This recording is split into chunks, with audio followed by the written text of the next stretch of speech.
25 दिसंबर Christmas. आज ही जन्मे थे महाप्रभु ईसा। जब जब संसार में बुराई बढ़ी, उसका अंत करने के लिए भगवान ने किसी न किसी मसीहा के रूप में जन्म लिया और लोगों को सत्य का मार्ग दिखाया।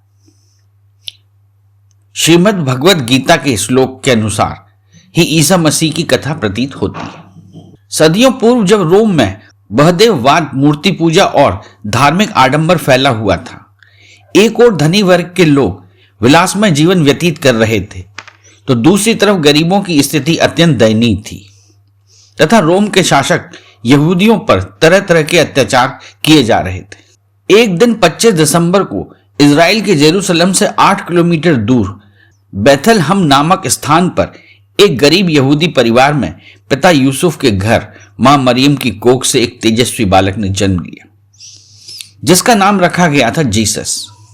बालक बड़ा होता गया, लेकिन गरीबी के कारण उसकी पढ़ाई की व्यवस्था ठीक प्रकार से न हो पाई, और जब बालक सोचने समझने लायक हुआ तो गरीबों की दशा देखकर उसका मन पसीज गया एवं उसके मन में एक विद्रोह पैदा हो गया। वह लोगों के भले के लिए दृढ़ संकल्प कर जान नामक एक विचारक के यहां जाकर ज्ञान हासिल करने लगा। वहां से पूर्ण ज्ञान प्राप्त करने के पश्चात वह अपनी सरल मधुर वाणी से जगह जगह जाकर लोगों को ज्ञान वितरित करने लगा। कुछ ही समय में लोग उससे प्रभावित होने लगे और उनके ज्ञानवर्धक उपदेशों को सुनने के लिए उनके पास भीड़ जमा होने लगी तथा वह जीसस से ईसा मसीह कहलाए जाने लगे। एक दिन ईसा मसीह अपने अनुयायियों के विशाल झुंड के साथ जेरूसलम की यहूदी देवता यहोवाह के मंदिर पहुंचे। वहां उन्होंने देखा कि व्यापारी लोग गरीब अंधविश्वासी लोगों से पैसा लेकर परिंदों को मुक्त कर रहे हैं। उन गरीबों को विश्वास था कि परिंदों को मुक्त करने पर देवता प्रसन्न होंगे। ईसा को उन गरीबों की अज्ञानता पर दया आई और उन्होंने उन पक्षियों को मुक्त कराने वाले व्यापारियों का विरोध करते हुए उनके द्वारा कैद किए गए समस्त परिंदों को उड़ा दिया। इस घटना के उपरांत उन्होंने पाखंड और धनी वर्ग के विरुद्ध आवाज उठाकर एक क्रांति पैदा कर दी। उनके इस साहसिक कदम से धनी लोगों के साथ यहूदी पुजारियों तक ने उनका विरोध किया और शासकों से उनके विरुद्ध शिकायत की। क्योंकि उस दौरान रोम के धनी लोग व शासकों के मन मुताबिक काम हो रहा था, उन्होंने ईसा को देशद्रोही करार कर उनके खिलाफ कार्यवाही कर 30 साल की अल्प आयु में जब उन्हें सूली पर चढ़ाकर मृत्युदंड दे दिया, तो उनके मुख से निकले शब्द, हे ईश्वर, इन सबको क्षमा करना, क्योंकि इन्हें मालूम नहीं कि ये क्या कर रहे हैं। आगे चलकर लोगों में जब जागरूकता आई तो उन्होंने ईसा द्वारा चुने उनके 12 अनुयायियों के साथ मिलकर धर्म के नाम पर आडंबर, लालच, लोभ और क्रूरता को हृदय से निकाल देने के अतिरिक्त मानव कल्याण के लिए कार्य कर विश्व भर में प्रचार किया। ईसा मसीह के उपदेशों में कहा गया है, धन्य हैं वे जो गरीब हैं, क्योंकि ईश्वर का राज उन्हीं का है। धन्य हैं वे जो भूखे हैं, क्योंकि वे संतुष्ट किए जाएंगे। धन्य हैं वे जो रोते हैं, क्योंकि वे हंसेंगे। उनका मानना था कि ऊंट के लिए सुई के छेद से निकलना सरल है, जबकि धनी लोगों के लिए ईश्वर के राज में प्रवेश करना जटिल है। तब से आज तक प्रतिवर्ष विश्व भर में ईसा मसीह के जन्म दिवस 25 दिसंबर को क्रिसमस डे के रूप में मनाया जाता है। इस दिवस पर जर्मनी में 7वीं शताब्दी के मध्य क्रिसमस वृक्ष सजाने की परंपरा आरंभ की गई। इसकी शुरुआत करने वाले थे वेनोफसिया नामक एक अंग्रेज। क्रिसमस वृक्ष लगाने की परंपरा के पश्चात अमेरिका के डेनपर नामक एक स्थान पर एक 8 वर्षीय बालक ने अपने पिता से अनुरोध कर एक रंग बिरंगा वृक्ष लगाया। इस वृक्ष को रंग बिरंगी बत्तियों, कांच के टुकड़ों और फूलों से ऐसा सुंदर सजाया गया था कि वहां उपस्थित समस्त लोग आश्चर्यचकित रह गए। इसके बाद 1841 में इंग्लैंड के राजकुमार अल्बर्ट ने विंडसर कैसल में क्रिसमस वृक्ष सजाकर उसके ऊपर एक देवता की मूर्ति रखी, जिसके हाथ फैले हुए थे। इस वृक्ष पर देवता के फैले हाथ वाली मूर्ति देखकर लोग अचंभित रह गए। ईसा मसीह की दूर दूर तक ख्याति होने लगी। वर्ष 1920 में सैन फ्रांसिस्को शहर के विख्यात जनसेवी सैंडी प्रेटने ने जनता को क्रिसमस वृक्ष लगाने के लिए इतना उत्साहित किया कि लोगों ने अमेरिका, कैलिफोर्निया से लेकर अरेगन तक समुद्री तट की पट्टी को रेडवुड वृक्षों से सजा दिया। और तो और ईसा मसीह के प्रेटने नामक एक अनुयायी ने अपनी 71 वर्ष की आयु में 14,123 वृक्षों को स्वयं अपने हाथों से लगाकर अपने उद्देश्य को पूरा किया। कहते हैं तब से आज तक हर वर्ष क्रिसमस डे पर वृक्ष सजाने की परंपरा चली आ रही है।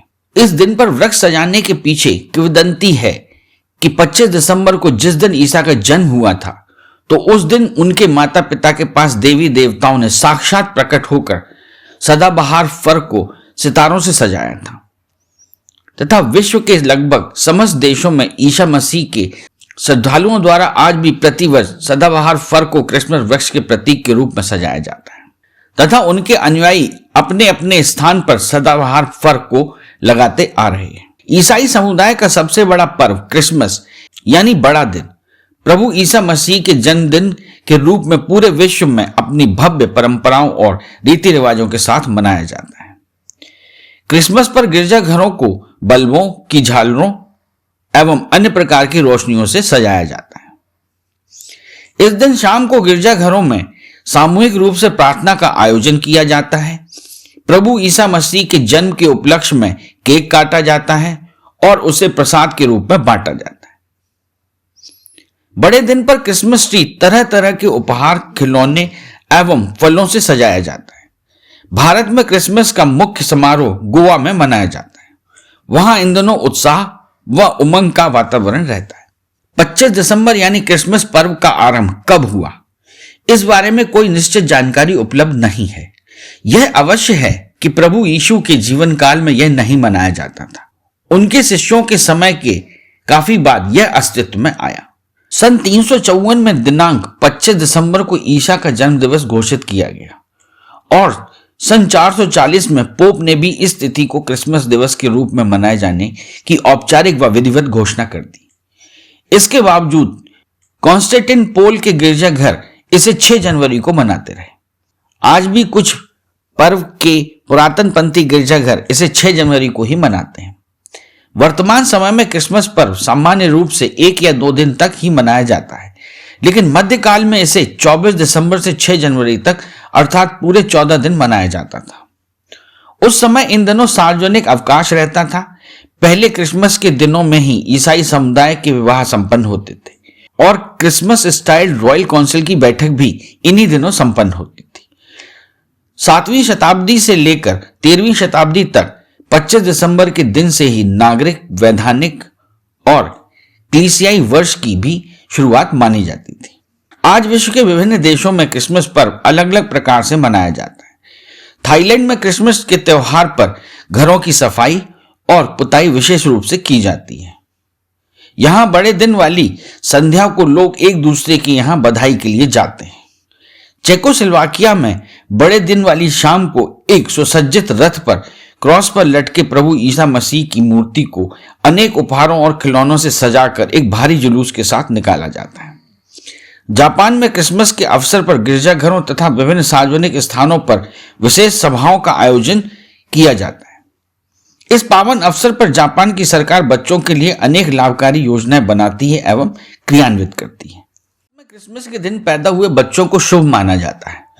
आयरलैंड में बड़े दिन पर पैदा हुए बच्चों के बारे में माना जाता है कि उनमें तार्किक शक्ति कूट कूट कर भरी होती है। इंग्लैंड आदि कई पश्चिमी मुल्कों में अविवाहित लड़कियां क्रिसमस की मध्य रात्रि को मोमबत्ती जलाकर कुएं में झांकती हैं, तो कहा जाता है कि पानी में उनके होने वाले पति के मुख के दर्शन हो जाया करते हैं। आज दुनिया में क्रिसमस पर उपहार के आदान प्रदान का रिवाज हर जगह प्रचलित है। इस दिन सेंटा क्लॉज बच्चों को खिलौने, मिठाई आदि देता है, जिसे पाकर बच्चे खुशी से झूम उठते हैं। कहा जाता है कि क्रिसमस पर सेंटा क्लॉज की परंपरा 4वीं शताब्दी के बिशप निकोलस ने शुरू की। सेंटा क्लॉज एक मजाकिया चरित्र है जिसकी सफेद दाढ़ी, लाल रंग की पोशाक और उसका रेंडियर स्लेज बरबस ही बच्चों को आकर्षित करता है। बड़े दिन की पूर्व रात्रि में बच्चे अपने बाबा सेंटा क्लॉज की बेसब्री से प्रतीक्षा करते हैं। संसार में आज क्रिसमस पर सबसे लोकप्रिय रिवाज क्रिसमस ट्री सजाने का है। कहा जाता है कि जब ईसा मसीह का जन्म हुआ था तो चारों ओर खुशियां छा गई थी। जब यूसुफ और मरियम को बधाई देने के लिए सदाबहार फर के पेड़ को सितारों से सजाया गया। आगे चलकर यह क्रिसमस ट्री बन गया। तभी से यह प्रतिवर्ष क्रिसमस ट्री सजाया जाता है। लेकिन अब शंकु आकार के सदाबहार बालसम और डगलस ट्री रंग बिरंगे बल्बों और तरह तरह के चमकीले कागजों व गुब्बारों से सजाया जाने लगा है। क्रिसमस ट्री के बारे में प्रामाणिक विवरण सर्वप्रथम 1605 से मिलता है। क्रिसमस ट्री को सजाने की परंपरा की शुरुआत का श्रेय जर्मनी के मार्टिन लूथर को दिया जाता है। अमेरिका में क्रिसमस ट्री 17वीं शताब्दी के मध्य सजाना शुरू किया गया था। जर्मनी मूल के लोगों ने ही अमेरिका में यह परपाटी की शुरुआत की, जो बाद में क्रिसमस ट्री के रूप में बदल गया। 1841 में इंग्लैंड में राजकुमार एलेंटे पिंटो ने विजल फासल में क्रिसमस के पेड़ को सजाया था। उसके बाद से ब्रिटेन में भी क्रिसमस ट्री सजाए जाने की परंपरा शुरू हो गई। आज Australia, Switzerland, France, Japan, Bharat, चीन आदि कई देशों में 25 दिसंबर को क्रिसमस ट्री सजाया जाता है। गिनीज बुक के अनुसार संसार का विशालतम क्रिसमस वृक्ष उत्तरी वेलिंगटन के हिल्टन पार्क में कुल 120 फीट क्षेत्र में फैला हुआ है, जबकि अब तक का सबसे ऊंचा क्रिसमस वृक्ष दिसंबर 1950 में सिएटल के नॉर्थ गेट शॉपिंग सेंटर में स्थापित किया गया था, जिसकी कुल ऊंचाई 221 फीट थी। विश्व के विभिन्न देशों में आज क्रिसमस की कई मान्यताएं और परंपराएं प्रचलित हैं। भारत सहित कई देशों में आज क्रिसमस पर क्रिसमस कैरल अर्थात आनंद गान का रिवाज है। कहा जाता है कि इसकी शुरुआत इंग्लैंड में हुई। ईसाई धर्म के आदि देवता ईसा मसीह की शिक्षाएं आज केवल ईसाइयों के लिए नहीं बल्कि समस्त मानव जाति के लिए कल्याणकारी है। उन्होंने शांति, प्रेम, मातृत्व भाव तथा परहित काम करने का संदेश दिया। ईसा मसीह ने मानव जगत को सहिष्णुता, क्षमाशीलता, बंधुत्व और शांति का पाठ पढ़ाने के लिए अपने प्राण की परवाह नहीं की। उनकी क्षमाशीलता की पराकाष्ठा यह थी कि जो नासमझ लोग उन्हें क्रॉस पर लटकाकर प्राणदंड देने जा रहे थे, उनके लिए भी ईसा मसीह ने प्रभु से प्रार्थना की थी कि इन्हें क्षमा कर देना, क्योंकि ये नहीं जानते कि ये क्या कर रहे हैं। आज के इस अशांत, हिंसक होते जा रहे विश्व में जहां आतंकवाद का तांडव दिनों दिन नशंसक्रूर होता जा रहा है, ईसा मसीह का शांति संदेश और भी प्रासंगिक होता जा रहा है। आज ईसा के जियो और जीने दो का आदर्श अपनाकर ही मानव समाज इस झंझावत से निकल सकता है। इन सबको ईसा के जीवन से शिक्षा लेकर छल कपट और स्वार्थ से दूर रहना चाहिए। विश्व के विभिन्न देशों में ईसाइयों के त्योहार क्रिसमस अर्थात बड़े दिन को मनाने के बारे में कुछ रोचक बातें हैं। यह तो आप सब जानते ही हैं कि आज से लगभग 2000 वर्ष पूर्व ईसा मसीह का जन्म हुआ था और इसी दिन सेंटा क्लॉज बच्चों को उपहार भी देने आता है। भारत में केरलीय ईसाई 1 दिसंबर को मांस आदि नहीं खाते हैं। इस दिन इनके यहाँ उपवास रखने की रीति भी है। इसके अतिरिक्त भारत में जहां जहां ईसाई हैं वहां क्रिसमस के दिन मेला सा लगता है। सफेद, साफ और नए कपड़े पहनकर सब गिरजाघर जाते हैं। चावल के आटे के केक बनाते हैं। केरल में क्रिसमस 25 दिसंबर को न मनाकर 6 जनवरी को मनाया जाता है। भारत के केरलीय ईसाइयों की तरह अर्मेनियन लोग भी 6 जनवरी को क्रिसमस का त्योहार मनाते हैं। डेनमार्क, नॉर्वे, स्वीडन में इस त्योहार को यूल डे या यूल लाग कहते हैं। यूल एक वृक्ष होता है। इन देशों में यूल की डाली को फूलों के हार से सजाया जाता है। डेनमार्क में तो जूल निसी की कथा कही जाती है। जूल निसी एक बौना था जिसे कोई देख नहीं सकता था सिवाय उसकी बिल्ली के, जो उसके घर में रहती थी। इसीलिए वहां 24 और 25 दिसंबर की रात सोने से पूर्व दीवार पर खीर से भरा कटोरा रख दिया जाता है। स्विट्जरलैंड और जर्मनी में इसको होली नाइट कहा जाता है। जर्मनी में बच्चे बूढ़े सभी झोली में उपहार लेकर घूमते हैं। बच्चे गली में घंटी बजाकर और नकली चेहरा लगाकर घूमते हैं। जर्मनी में लोग पुआल बिछाकर रात भर अस्तबल में सोते हैं, क्योंकि ऐसा मानते हैं कि अस्तबल में ही ईसा मसीह का जन्म हुआ था। फ्रांस में आधी रात से लोग गिरजाघरों में जाकर प्रार्थनाएं करते हैं। वहां मेला सा लग जाता है। प्रातःकाल बच्चों के बड़े भाई सेंटा क्लॉज की मूर्ति का जुलूस निकाला जाता है। इंग्लैंड में इस अवसर पर बोअर हेड की प्रथा प्रचलित है, जिसका अर्थ होता है सुअर का सिर। कुछ इस प्रकार मैक्सिको में पिनेटा का प्रचलन है। बच्चों की आंखों में पट्टी बांधकर मिठाई से भरे पिनेटा अर्थात मिट्टी के बर्तन तोड़े जाते हैं। इस दिन वहां सेंटा क्लॉज का जुलूस भी निकाला जाता है। अमेरिका के वॉशिंगटन में क्रिसमस ट्री को सजाया और अलौकिक किया जाता है। इस दृश्य को टेलीविजन पर भी दिखाया जाता है। इटली में इसे मदर वेफेला कहा जाता है, जबकि अनेक यूरोपीय देशों में इसे फादर क्रिसमस कहा जाता है। टर्की में क्रिसमस के दिन अतिथियों को पक्षी परोसने का रिवाज है। इस दिन लोग खिड़कियों को खुला रखते हैं, जिनमें सेंटा क्लॉज बच्चों के लिए मिठाई आदि रख जाए। ब्राजील में इसे पापा नोएल कहा जाता है। वहां के निवासी ऐसा मानते हैं कि पापा बच्चों को उपहार आदि देते हैं। चेकोस्लोवाकिया के निवासी मानते हैं कि इस दिन सेंटा क्लॉज स्वर्ग से उतरकर बच्चों को मिठाई आदि बांटने आते हैं। विश्व में सबसे बड़े शांत तरीके से क्रिसमस स्पेन में मनाया जाता है। इस दिन वहां लोग गिरजाघरों में न जाकर अपने अपने घरों में ही खाते पीते और आनंद मनाते हैं। ऑस्ट्रेलिया में इस दिन रात के समय लोग समुद्र के किनारे जाकर बालू में खेलते हैं, समुद्र में तैरते हैं और वहीं भोजन बनाकर खाते हैं। साथ ही रात भर वे लोग आपस में ईसाई संगीत गाते बजाते और सुनते रहते हैं।